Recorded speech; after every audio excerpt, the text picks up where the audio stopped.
Good morning students. आज हम लोग डिस्कस करने जा रहे हैं सेकंड 12th बायोलॉजी में सेकंड चैप्टर के लास्ट पार्ट को, जिसमें हम लोग डिस्कस करेंगे seed, type of seed, fruit, type of fruit, advantages of seed for angiosperm, viability of seed and interesting facts about seeds. इसके अलावा एपोमिक्सिस एंड पॉलीइम्ब्रानी। सबसे पहले सीड के बारे में। सीड जिसको कि हम लोग फर्टिलाइज्ड ओव्यूल भी कहते हैं, ये फाइनल प्रोडक्ट होता है सेक्सुअल रिप्रोडक्शन का। यहाँ पे डिफरेंट टाइप के मोनोकॉट एंड डाइकॉट सीड्स के डायग्राम आप लोग देख सकते हैं। सीड जो कि फ्रूट के अंदर बनता है और वो उसके अंदर में मौजूद होता है सीड कोट, कॉटिलेडन्स और एम्ब्रियो एक्सिस। जो कॉटिलेडन्स है वो आमतौर पर थिक और स्वेलन होता है क्योंकि वो फूड स्टोरेज के काम में आता है। अब यहाँ पे सीड दो तरह के होते हैं, अल्बुमिनस एंड नॉन अल्बुमिनस सीड। तो वैसे सीड जिसके अंदर में इंडोस्पर्म मौजूद रहता है, यानी कि जो कि पूरी तरह से कंज्यूम नहीं होता है कम्प्लीटली एम्ब्रियो डेवलपमेंट के अंदर में, जो कि मोनोकॉट के अंदर में आते हैं, उसको हम लोग अल्बुमिनस सीड कहते हैं, जैसे व्हीट, मेज़, बार्ली एक्सेट्रा। और आमतौर पे मोनोकॉट सीड्स रहते हैं कुछ एक्सेप्शन को छोड़कर। वैसे ही जो नॉन अल्बुमिनस सीड जिसमें कोई भी रेजिडुअल इंडोस्पर्म जो है वो बचा हुआ नहीं रहता है, उसको हम लोग नॉन अल्बुमिनस सीड्स कहते हैं। एग्जांपल पी और ग्राउंड नट, ये आमतौर पे डाइकॉट सीड्स में होते हैं। और कुछ सीड्स में जैसे कि ब्लैक पीपर और बीट में कुछ न्यूसिलस के रिमेनिंग पार्ट्स भी जो होते हैं वो मौजूद रहते हैं।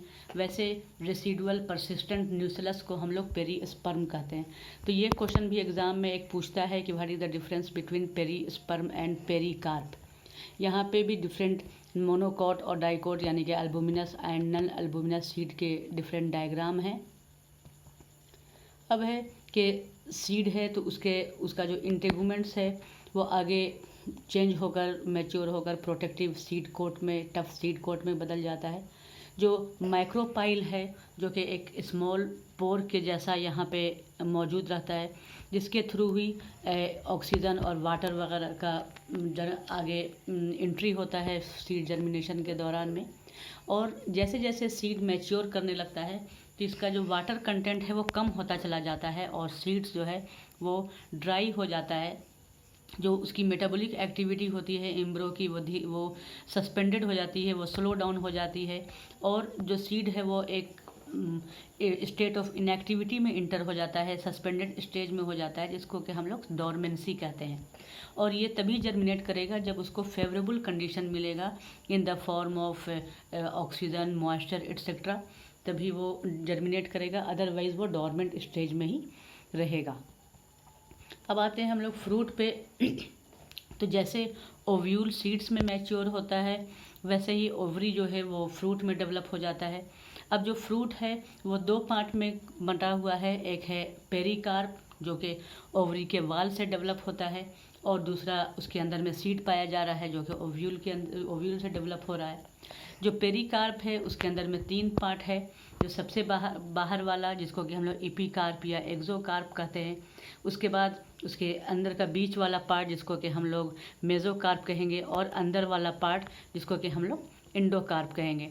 तो एपिकार्प, मेसोकार्प एंड इंडोकार्प। अब ये जो फ्रूट हैं वो फ्लैशी भी हो सकता है, बिल्कुल गूदेदार हो सकता है, जैसे कि गुआवा, ऑरेंज, मैंगो एक्सेट्रा में पाया जाता है।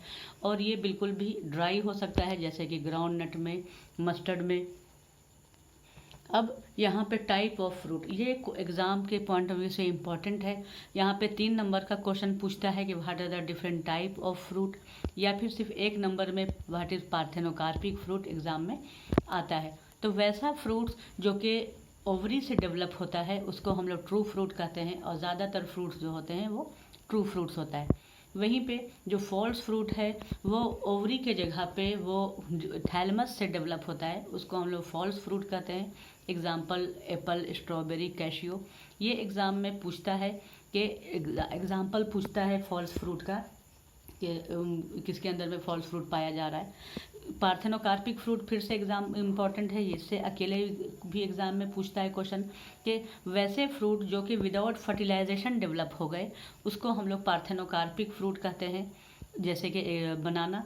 अब ये पार्थेनोकार्पिक फ्रूट जब जाहिर बिना फर्टिलाइजेशन के डेवलप होगा तो वहाँ पे सीड का फॉर्मेशन नहीं होगा, इसलिए ऐसे फ्रूट जो होते हैं वो सीडलेस होते हैं। अब इस फ्रूट्स को हम लोग जो है वो इंड्यूस कर सकते हैं डिफरेंट ग्रोथ हार्मोन के मदद से, जैसे ऑक्सिन, साइटोकाइनिन एट्सेट्रा की मदद से उसको हम लोग इंड्यूस भी कर सकते हैं। अब है advantages of seeds to angiosperm. जो भी एंजियोस्पर्म में सीड्स के रहने से क्या फ़ायदा है, तो सीड्स जो है के रहने से उसके डिस्पर्सल में आसानी होती है, अलग अलग हैबिटेट्स में वो डिफरेंट प्लेसेस में डिस्पर्सल उसका हो सकता है अच्छे से। उसके बाद जो यंग सीडलिंग है वो सीड्स के अंदर में जो रिजर्व फूड मौजूद है उससे उसको नरिशमेंट मिलता है। जो हार्ड सीड कोट है वो यंग एम्ब्रियो को प्रोटेक्ट करता है। और सीड्स डिफरेंट अलग अलग तरह के जेनेटिक कम्बिनेशन लाता है क्योंकि वो प्रोडक्ट है सेक्सुअल रिप्रोडक्शन का। और डोरमेंसी या डिहाइड्रेशन ऑफ सीड्स जो है की वजह से सीड्स का स्टोरेज हो सकता है, चाहे वो स्टोरेज फूड के फॉर्म में हो, फूड के लिए हो, या फिर उस सीड का इस्तेमाल अगले साल क्रॉप को रेज करने में हो। अगर ये डोरमेंसी नहीं होगा तो सीड को हम लोग स्टोर करके नहीं रख पाएंगे। अब है विएबिलिटी ऑफ सीड्स के सीड्स एक बार डिस्पर्सल होने के बाद कितने दिनों तक जो है वो ज़िंदा रह सकता है, अलाइव रह सकता है इस पर। तो कुछ सीड्स जो होते हैं वो अपनी विएबिलिटी कुछ ही महीनों में खो देते हैं, लेकिन बहुत सारे सीड्स जो होते हैं वो कई सालों तक ज़िंदा रहते हैं। अब यहाँ पे क्वेश्चन एग्ज़ाम में यहाँ से पूछता है 1 नंबर का कि कुछ एग्जाम्पल हैं सीड्स के जो कि कई सालों तक सरवाइव लाइव जो है वो रहे, जिसमें सबसे ओल्डेस्ट विएबल सीड्स जो है वो लुपाइन का है, यानी कि लुपिनस आर्कटिकस, क्योंकि उसको आर्कटिक टुंड्रा से सबसे पहले आर्कटिक टुंड्रा से क्योंकि उसको एक्सकवेट किया गया, उसको निकाला गया और ये सीड जो है वो जर्मिनेट कर गया, फ्लावरिंग उसमें हो गई 10,000 ईयर्स ऑफ डोरमेंसी के बाद। तो ये लुपाइन का ये सीड्स है, लुपाइन का ये फ्लावर है। दूसरा एग्जांपल है recent record of old viable seeds का, ये 2000 ईयर्स ओल्ड सीड है डेट पाम का, यानी कि फोनिक्स डैक्टिलेफेरा, जो कि डिस्कवर किया गया किंग हेरोड्स पैलेस है डेड सी के पास में, वहाँ से ये 2000 ईयर्स ओल्ड सीड्स को डिस्कवर किया गया। और वो लुपाइन का सीड जो है वो 10,000 ईयर्स के बाद डिस्कवर उसमें जर्मिनेशन हुआ। तो यहाँ पर से 1 नंबर का क्वेश्चन एग्ज़ाम में पूछता है। कुछ इंटरेस्टिंग फैक्ट्स हैं सीड्स के बारे में अलग अलग। ये ऑर्चिड्स है, तो ये ऑर्चिड्स का फ्रूट जो है वो थाउजेंड्स ऑफ टाइनी, यहाँ पे आप लोग देख सकते हैं कि थाउजेंड्स ऑफ टाइनी सीड्स यहाँ पे दिख रहे हैं। तो थाउजेंड्स ऑफ टाइनी सीड्स इस ऑर्चिड्स के अंदर में पाया जाता है। उसके बाद ओरोबैंके और स्ट्रीगा जो है वो पैरासिटिक प्लांट्स है। तो ये पैरासिटिक प्लांट्स के जो ये फ्रूट्स होते का जो फ्रूट है उसके अंदर भी थाउजेंड्स ऑफ सीड्स पाए जाते हैं। ये ओरोबैंके और स्ट्रीगा का ये फोटो ये है पिक्चर है। और यहाँ पे ये फाइकस ट्री यानी कि अंजीर का ये पौधा है, जहाँ पे बिल्कुल एक फाइकस ट्री के अंदर में बिलियन ऑफ सीड्स मौजूद रहता है। और ये एक छोटा सा टाइनी सीड्स इतना बड़ा सा ह्यूज ट्री को राइज करता है बाद में आगे जाकर। तो ये कुछ इंटरेस्टिंग फैक्ट्स जहाँ से 1 नंबर का क्वेश्चन एग्ज़ाम में पूछ सकता है। ये जो टॉपिक है एपोमिक्सिस एंड पॉलीइम्ब्रानी, ये बहुत ही इम्पॉर्टेंट है। यहाँ पर एग्ज़ाम में बोर्ड में 5 मार्क्स का क्वेश्चन एपोमिक्सिस एंड पॉलीइम्ब्रानी से आ चुका है। तो यहाँ पे एपोमिक्सिस यानी कि पार्थेनोकार्पी में फॉर्मेशन ऑफ फ्रूट हो रहा था विदाउट फर्टिलाइजेशन, यहाँ पे फॉर्मेशन ऑफ सीड हो रहा है विदाउट फर्टिलाइजेशन।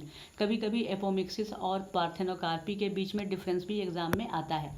तो एपोमिक्सिस जो है वो स्पेशल मोड ऑफ रिप्रोडक्शन है, जहाँ पे सीड्स का फॉर्मेशन हो रहा है विदाउट फ्यूजन ऑफ गैमेट्स यानी कि विदाउट फर्टिलाइजेशन। और ये एक तरह का एसेक्सुअल रिप्रोडक्शन है जो कि सेक्सुअल रिप्रोडक्शन को मिमिक करता है, उसकी नकल करता है। और ये पाया जाता है कुछ स्पीसीज ऑफ एस्ट्रेसी एंड ग्रासेस में।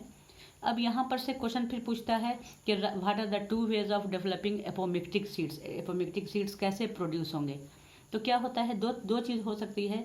कुछ स्पीसीज़ में क्या है कि डिप्लॉयड एग सेल का फॉर्मेशन हो गया विदाउट रिडक्शन डिवीज़न। जब रिडक्शन डिवीज़न नहीं होगा तो वहाँ पे वो 2n होगा।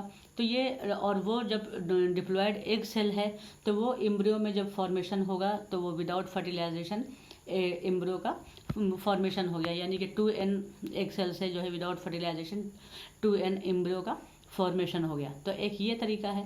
दूसरा, कुछ सिट्रस और मैंगो वैरायटीज़ में क्या होता है कि जो न्यूक्लियस सेल्स होते हैं, यानी कि जो न्यूक्लियस पाया जाता है एम्ब्रियोसाइक में, वो डिवाइड करने लगता है और डिवाइड करने के बाद में बिल्कुल से एम्ब्रियोसाइक के अंदर में वो बिल्कुल प्रोट्रूड कर जाता है, बिल्कुल अंदर चला जाता है और एम्ब्रियोज में डेवलप कर जाता है। चूँकि ऐसे स्पीसीज़ में जो एक ओव्यूल के अंदर में बहुत सारे एम्ब्रियोज पैदा हो जाएंगे, बहुत सारे एम्ब्रियोज बन जाएंगे, इसलिए वैसे अक्रेंस को, वैसे फिनोमिनन को जहाँ पे एक सीड इसके अंदर में एक से ज़्यादा एम्ब्रियो पाए जा रहे हैं, उसको हम लोग बोलते हैं पॉली एम्ब्रियोनी। तो ये भी क्वेश्चन एग्जाम में पूछता है, व्हाट इज़ पॉली एम्ब्रियोनी या डिफाइन पॉली एम्ब्रियोनी।